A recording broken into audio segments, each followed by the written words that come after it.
Bonsoir, bonjour, frère. Bandeko nanga ba Congolais, toye lisusu liboso na bino po tokoka kokabola toujours et toujours mayele ya biso tobengi intelligence économique. Lelo toye liboso na bino avec thème ya église. Tolingi tosolola masolo na biso autour ya église. Alors, tolobaki ete la fois passée, avant que tu proposé la solution toza nango, tolobaki ete il fallait nano to se mettre d'accord sur les préalables.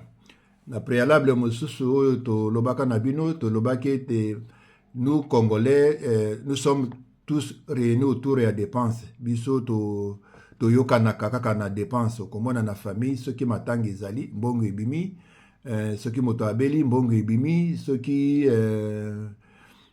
anniversaire ezali mbongo ebimi, toyokanaka na dépense. Mais jamais nous n'avons mis en place une structure qui fait que tokosala ndenge nini po ke moto na moto ayeba komi en sortir na situation na ye. Parce que ezali bozwi ezalaka lolenge moko te, eza bamosusu bazwa ebele, bamosusu bazwa moke, bamosusu bazangi eloko, bazana eloko moko te. Donc baindiligent bazali ebele kati na biso. Alors problème wana ezali pe lisusu na kati na baeglise na biso, surtout na baeglise na biso, yango wana oyo boza komona ke mboka ezali kotambola alima te, parce que après l'état la structure eloko oyo elingaki esala ye activer pays na biso po ekende liboso ezali nde église. Comme l'église est malade, parce que l'église est la mère de toutes choses. Ce que l'église est malade, morale ya bato eza lisusu eza malamu te, parce que bato nyonso bazalaka baza ba responsable na gouvernement partout bisika nyonso bazalaka na ba église, parce que à l'absence ya morale civisme, parce que boyebi na mboka na biso ba etape na ngo le président Mobutu aye na pouvoir, asali que l'état congolais comme laïque, l'état zaïrois comme laïque, on a supprimé le cours de religion, batia ngo civisme balongola yango nyonso ekomaki mobutisme. Alors à tel point que lelo nous tokoki kokamwa te ndenge morale ya bato ekomi bato nyonso moyibi, les choses qui ne marchent pas à gauche à droite, parce que morale ya bato eza malamu te. Bon, ezali c'est notre héritage, on ne peut rien faire. Toye kolobela makambo ya ba église parce que désordre wana eza kokuba. Vous allez trouver que na ba église nyonso l'église est centrée autour du pasteur. Et toute l'organisation a mis en sorte que pasteur à l'abri a besoin que pasteur a zangi eloko mokote pour que l'église puisse marcher malam. Alors eloko mususu bazali ko bosana. L'église, il n'y a pas simplement que les pasteurs. L'église, c'est un corps. Ce qui est eloko moko eza malade, c'est tout l'ensemble qui est entamé. Eza loko la ndenge tozali na mobimba na yo wana soki na musape a loko leza kusua, tu ne seras pas à l'aise. Alors, comment l'Église devait aussi imaginer de mettre en place une structure qui mettrait aussi bandimi, que tout le monde dans cette église à l'abri a besoin. Le lingue est na église à Pentecôte, na chambre haute. La Bible dit que parmi eux, il n'y avait pas d'intelligents. Et nous pouvons aussi faire avec nos églises, s'ils avaient imaginé, tout est possible. Comme Jésus à l'Obaki, les œuvres que j'ai fait, vous les ferez aussi. Comme les disciples à la Pentecôte l'ont fait, ce qui veut dire ça peut se faire à nos jours. Donc nous avons les moyens, nous avons la possibilité de faire qu'il n'y ait pas des indigents au milieu de nous, et que si dans toutes nos églises il n'y avait pas d'indigents, vous allez trouver que les pays aussi seraient à bonne santé.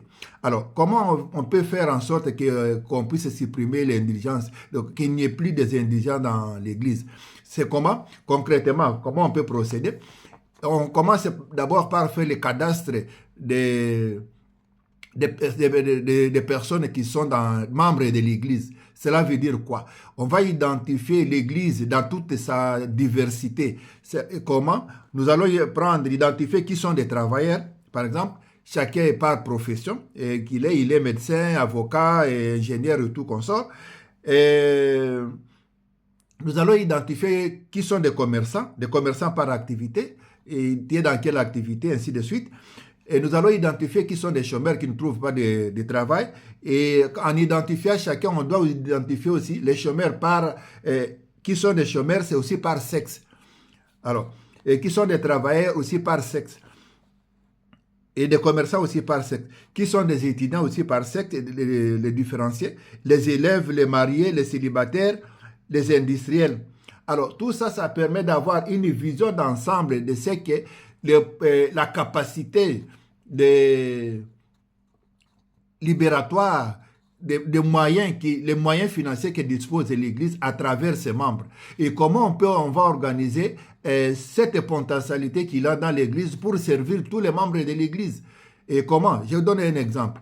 Nous allons prendre les chômeurs, parce que ces gens-là, ça pose beaucoup plus de problèmes. Nous allons prendre des chômeurs et nous avons un exemple. Nous avons 50 personnes qui consomment les riz, la chikwang et ainsi de suite, parce que tout le monde doit manger tous les jours.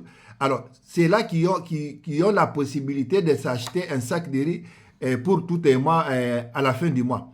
Alors, nous allons prendre ces gens-là et les rassembler à une date fixée et nous allons donner à un chômeur la mission d'aller chercher là où il peut aller acheter les riz de bonne qualité parce qu'il doit veiller, fouiller pour qu'il n'y ait pas, par exemple, les riz à caoutchouc.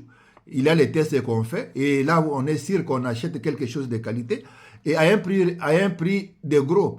Et quand il va aller acheter ces riz-là, il viendra revendre à chaque membre de l'église au prix d'achat que chaque membre devait aller acheter comme il avait l'habitude d'acheter chaque mois. Alors, les bénéfices, c'est là, la différence entre le prix de gros et le prix de vente à détail. Ça revient maintenant à notre frère. Et notre frère va commencer maintenant son activité de vendre les riz et on va lui aider encore de trouver d'autres clients. Vous voyez, et notre frère va trouver un travail à partir de notre consommation. Et ainsi de suite, et on va inventorier tout ça dans toute l'église. Et les services aussi des gens qui travaillent là-bas, des médecins, des avocats, ainsi de suite, pour essayer un peu de trouver un moyen que l'Église puisse profiter la différence entre le prix de gros et le prix en détail. Et cela, ça va permettre de donner à tout le monde du travail et tout le monde va contribuer et tout le monde va payer ses dîmes et le pasteur aussi verra sa situation de vie améliorée et nous n'aurons plus d'indigents qui vont faire le colportage des informations, qui vont mettre les gens en conflit. Et cela, il y aurait moins de critiques entre nous et il n'y aurait pas de gens qui achètent, par exemple, des produits pharmaceutiques périmés, des choses alimentaires périmées ou des riz en plastique. Et parce que chaque client, avant d'aller acheter, il va prier sur les aliments qu'il doit manger et tous les membres de l'église auront la certitude de manger quelque chose qui a été sanctifié parce que le frère, avant d'acheter, il lui consacre ça par sa prière. Et au lieu de manger des choses qui viennent des maisons diaboliques et sataniques ou qui ne font que troubler les chrétiens et quand ils arrivent à l'église, ils ne font que dormir. Vous voyez, parce qu'ils mangent des choses, par exemple, consacrées aux idoles, ou à des dieux terrestres. Voilà ce que j'ai voulu un peu partager avec vous pour vous montrer combien jusqu'où nos églises sont défaillantes. Nos églises sont défaillantes en ce sens qu'il y a quelque chose entre leurs mains, ils ont des diamants, mais qu'ils ignorent comment utiliser ça. Parce que celui qui ne sait pas est un esclave. Parce qu'un esclave, un roi qui ne sait pas qu'il est roi est un esclave. Voilà ce que je voulais partager avec vous pour réveiller l'Église, afin que l'Église se ressaisisse, pour que nous puissions faire que les choses changent dans notre pays pour le bonheur de tout le monde. Et je crois ce que je voulais partager avec vous sur l'intelligence économique. Merci et à la prochaine.